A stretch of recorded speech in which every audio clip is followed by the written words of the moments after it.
Previously on my video. They know what you did last night, yesterday, a month ago, a year ago, even now. You are being watched. Aren't you scared? It will take away your privacy, or on the contrary, will it make you safe?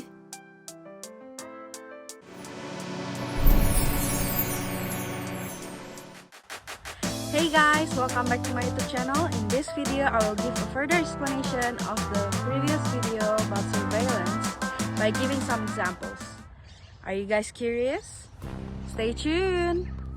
We know that surveillance is everywhere, but do we know what is surveillance? According to Australian Law Reform Commission in 2010, surveillance involves the monitoring of a person, place or object to obtain certain information or to alter or control the behavior of the subject of the surveillance.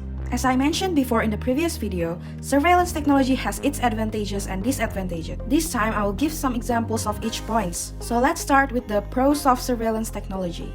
Firstly, it can increase the ability to identify and detect suspicious behavior before crime happens via profiling.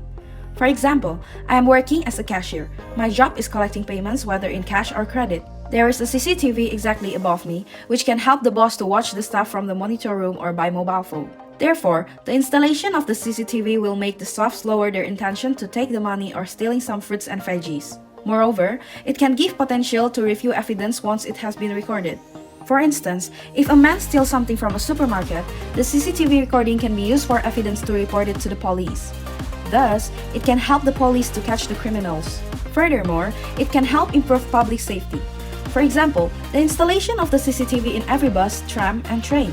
According to the Victoria Police in 2020, your journey will be covered for your safety and police can use this to aid an investigation. CCTV in the public transport can prevent sexual harassment as well. What's more, it can bring convenience for people in daily life. For instance, automated number plate recognition or an ANPR that can help the police to detect the plate number that exceeds the speed limit camera. To elaborate, according to American Civil Liberties Union in 2013, automatic license plate readers mounted on police cars or on objects like road signs and bridge use small, high-speed cameras to photograph thousands of plates per minute. Additionally, when cars break through the traffic lights, the ANPR can recognize the plate number of a car which breaks the rule. Also, the police can get some help from the GPS tracking technology that can track the location of a vehicle.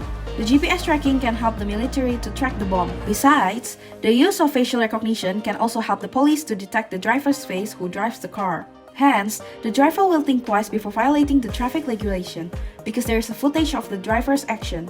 Next, facial recognition can identify a person's identity like their full name, address, state, and date of birth in an image. Faciter in 2018 from a Reddit forum stated that it could help prevent crime as well as find terrorists. According to TED Talks in 2020, face surveillance, which can be used in concert with surveillance camera networks and database to create records of all people's public movements, habits, and association. For that reason, it can ease the law enforcement agencies in criminal search to identify people in photos or video. Moreover, the drone can be used for property advertisement. It can help property agent in recording the surrounding environment so that the agent can promote it to the customer easily. As a result, it can increase the property sales. Furthermore, drones can be more flexible than a CCTV to monitor traffic and track escapees. A research done by Yaacoub and Salman in 2020 demonstrated that drone has its capability in identifying and recognizing suspects from their height, size, and facial recognition, and thus making it very difficult for suspects to hide in public. Lastly, the flexibility of drones can lighten up the police's task. Let's move on to the cons of surveillance technology. Firstly, it is impossible to capture everything that happens in society because the CCTV angle shot is limited. For example, CCTV can only record in one way, which means it cannot record the back of the CCTV. It means that we cannot rely on the CCTV 100%. Therefore, there is still little evidence to show the effectiveness of surveillance cameras in deterring terrorism. Moreover, CCTV can be easily hacked and taken advantage of by dangerous people.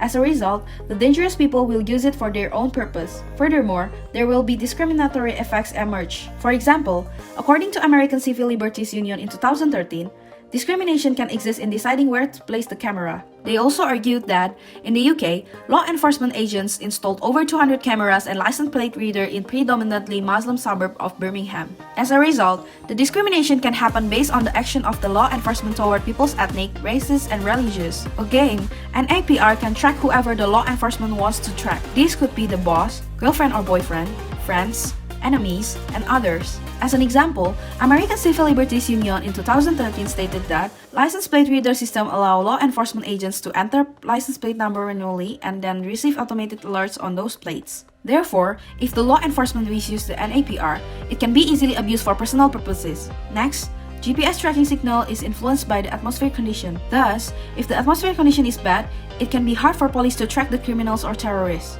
Also, GPS tracking can track the wrong people. For instance, if the police want to track someone by tracking a target person's phone, it can turn out with the wrong people who hold that phone. Next, we will talk about facial recognition. Facial recognition technology can violate the human rights to privacy. According to Shippers, in 2019, private companies and law enforcement agencies are sharing our image to build watch lists of potential suspects without our knowledge or consent. Hence, whatever we have done, the state will know about it. Facial recognition technology can identify the innocent people. Electric Frontier Foundation in 2020 stated that the FBI admitted that its system may not adequately reliable to identify photos inaccurately, which rose up the percentage of misidentification. Furthermore, drones can be prone to some issues like technical, operational, and natural issues. As an example, a research from Yaacoub and Salman in 2020 argued that natural issues can be extreme heat condition can lead to engine failure, bringing the drone down. The battery can explode and lead to a serious damage and harm. Also, drones can be easily hacked. Last but not least, the surveillance technology undermines presumption of innocence. Mass surveillance promotes the view that everybody is untrustworthy. In conclusion, people have to be aware with the pros and cons of surveillance technology, because in this era, surveillance is everywhere. Surveillance is watching a person's movement and behavior. Surveillance can also ease a human's life, but at some point it can endanger a human's life. Therefore, there should be boundaries set in using surveillance technology to make sure that it will not invade people's privacy but still could take safety measures into account. Thank you for clicking this video. I hope this video will help you guys to get a balanced perspective of surveillance. If you like this video, please give thumbs up and don't forget to subscribe this channel. And that's all for today. Thank you for watching. See ya in the next video.